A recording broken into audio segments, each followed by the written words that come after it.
صبح طیبہ میں گوی بٹتا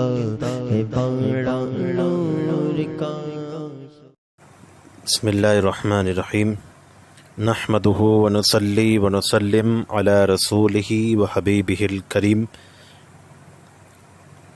اللہم صلی علی سیدنا وشفیعنا وحبیبنا ونبینا مولانا محمد وبارک وسلم صلاۃ وسلاما علیک یا رسول اللہ۔ رمضان المبارک کے اندر اللہ تبارک و تعالی کے فضل و کرم سے بہت ساری عبادتیں، ذکر و اذکار ہیں، جیسے کہ اس مہینے میں لوگ زکوٰۃ بھی ادا کرتے ہیں، تراویح کا اہتمام کیا جاتا ہے، شب قدر کو تلاش کیا جاتا ہے، اسی طریقے سے راتوں کو قیام کیا جاتا ہے، اور افطاری اور سحری کا حسین ترین منظر ہوتا ہے۔ ان تمام مناظر اور عبادات کے ساتھ ایک خاص عبادت رمضان شریف میں روزے کی شکل میں بھی موجود ہے، یعنی رمضان شریف کے پورے مہینے میں مسلمان دیگر شرائط کے ساتھ روزہ رکھتا ہے۔ چنانچہ اس کے متعلق بخاری شریف کے اندر کتاب الصوم باب الریان للصائمین میں حدیث پاک موجود ہے۔ عن سہل رضی اللہ عنہ عن النبی صلی اللہ تعالی علیہ وسلم قال، حضرت سہل رضی اللہ تعالیٰ عنہ سے روایت ہے، نبی کریم صلی اللہ علیہ وسلم نے فرمایا، ان فی الجنت بابا، بے شک جنت میں ایک دروازہ ہے، یقال لہ الریان، جس کو ریان کہا جاتا ہے، یدخل منہ الصائمون یوم القیامہ، جس سے روزے دار قیامت کے دن داخل ہوں گے۔ آقا نے ارشاد فرمایا، لا يدخل من، اس سے داخل نہیں ہوگا، احد، کوئی بھی، غیرہم، ان کے علاوہ، یعنی روزے دار کے علاوہ اس ریان نامی دروازے سے کوئی اور دوسرا داخل نہ ہوگا، صرف روزے دار ہی داخل ہوں گے۔ اس حدیث پاک سے پتہ چلا کہ روزے دار کی اور روزہ رکھنے والے کی اور روزے کی کتنی فضیلت ہے، اور آقا علیہ الصلوۃ والسلام نے متعدد اور مختلف احادیث کریمہ میں اس کا ذکر فرمایا۔ چنانچہ اس مضمون کی دوسری احادیث آپ سماعت فرمائیں۔ صحیحین میں حضرت ابو ہریرہ رضی اللہ تعالی عنہ سے مروی ہے کہ رسول اللہ فرماتے ہیں، آدمی کے ہر نیک کام کا بدلہ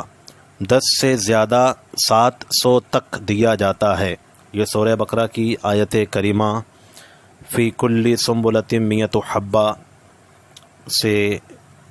واضح ہے، اور اللہ نے آگے ارشاد فرمایا، واللہ یضاعف لمن یشاء، جس کے لیے پروردگار چاہے اور زیادہ کر دے۔ لیکن یہ تو دوسری عبادتوں کا حال ہے، رہا روزے کا تو اللہ تعالیٰ خود ارشاد فرماتا ہے، روزہ وہ میرے لیے ہے اور اس کی جزائیں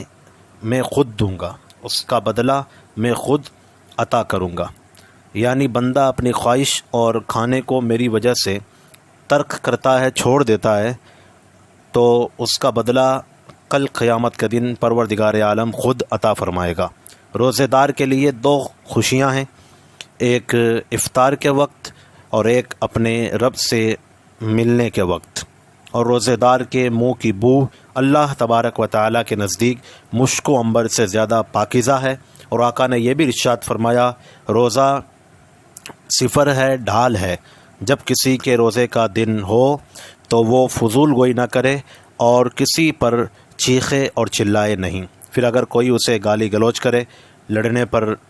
آمادہ کرے، تو وہ یہ کہہ کر اس سے دور ہو جائے کہ میں روزے دار ہوں۔ اس سے یہ پتہ چلا کہ آدمی جب روزہ رکھ لیتا ہے تو وہ روزہ اس کو گالی گلوچ سے بھی بچاتا ہے، فضول گوئی سے بچاتا ہے، لڑنے سے بچاتا ہے، اور دیگر گناہوں سے بچاتا ہے۔ اسی لیے اللہ کے رسول صلی اللہ علیہ وسلم نے ایک حدیث پاک کے اندر یہ بھی ارشاد فرمایا، جس کا مفہوم ہے کہ کوئی آدمی نکاح کرنے کی طاقت نہ رکھے تو اسے چاہیے کہ وہ روزہ رکھے، کیونکہ روزہ یہ شرمگاہ کی حفاظت کرتا ہے، نگاہوں کی حفاظت کرتا ہے، اور انسان کو گناہوں سے بچاتا ہے۔ اور اللہ تبارک و تعالیٰ نے بھی روزے کا فلسفہ، روزے کا مقصد یہی ارشاد فرمایا، بیان فرمایا لعلکم تتقون، کہ تم متقی بنو۔ چنانچہ آقا علیہ السلام ارشاد فرماتے ہیں، ابن ماجہ میں حضرت ابو ہریرہ رضی اللہ تعالیٰ عنہ سے روایت ہے کہ رسول اللہ صلی اللہ علیہ وسلم نے فرمایا، ہر چیز کے لیے زکوٰۃ ہے، یعنی جو بھی چیز ہے اس کی اپنے اپنے اعتبار سے زکوٰۃ ہے، اور بدن کی زکوٰۃ روزہ ہے، یعنی آدمی بدن کی زکوٰۃ روزے کے ذریعے ادا کرتا ہے کہ وہ کھانے پینے سے بچتا ہے، گناہوں سے بچتا ہے، برائیوں سے بچتا ہے۔ اور آقا علیہ الصلوۃ والسلام کے فرمان کا مطلب بھی یہی ہے کہ جب روزہ آدمی رکھ لیتا ہے تو وہ بہت ساری فضول گوئی، فحش گوئی اور دیگر گناہوں سے بچ جاتا ہے۔ اور آقا نے یہ بھی ارشاد فرمایا، روزہ یہ آدھا صبر ہے، یعنی جب آدمی روزہ رکھ لیتا ہے تو گویا کہ وہ صبر کرنے والا ہو جاتا ہے۔ اسی طریقے سے آقا صلی اللہ تعالیٰ علیہ وسلم نے ایک اور حدیث پاک کے اندر ارشاد فرمایا، حضرت ابو سعید خدری رضی اللہ تعالیٰ عنہ سے روایت ہے کہ آقا علیہ السلام فرماتے ہیں، جس نے رمضان کا روزہ رکھا اور اس کی حدود کو پہچانا، یعنی روزے کی جو حدود ہیں، روزہ رکھنے کے بعد آدمی کو کن چیزوں سے بچنا چاہیے، کن چیزوں سے دور رہنا چاہیے، پرہیزگاری اختیار کرنی چاہیے، ان ساری چیزوں کو اپنا کر اس نے روزہ رکھا، یعنی روزے کے تمام مطالب و مقاصد کو پورا کیا، اور جس چیز سے بچنا چاہیے وہ اس چیز سے بچ گیا، تو آقا علیہ السلام بشارت کے طور پہ ارشاد فرماتے ہیں کہ وہ جو کچھ اس روزہ رکھنے سے پہلے کر چکا ہے، پروردگار عالم اسے اس کے لیے کفارہ بنا دے گا، یعنی وہ گناہ معاف فرما دے گا۔ تو یہ روزے کے مختصر طور پہ فضائل ہیں۔ آپ اور ہم کو چاہیے کہ رمضان شریف کی قدر کریں، یہ مہمان کے طور پر آتا ہے اور پتہ بھی نہیں چلتا، نکل جاتا ہے، تو ہم اور آپ اس مہمان کی اور اس عظیم ماہ کی، رمضان شریف کی قدر کریں اور روزے کا اہتمام کریں۔ گرمی اور لمبے دن کو دیکھ کر ایسا نہ ہو کہ شیطان کے بہکاوے میں آ جائیں، روزہ ضرور رکھیں، اور روزہ رکھنے کے ساتھ دیگر جو روزے کے ضروریات ہیں ان کو بھی پورا کریں۔ اللہ تبارک و تعالی ہم سب کو ماہ صیام کی قدر کرنے کی اور روزے رکھنے کی توفیق رفیق عطا فرمائے۔ السلام علیکم ورحمۃ اللہ وبرکاتہ۔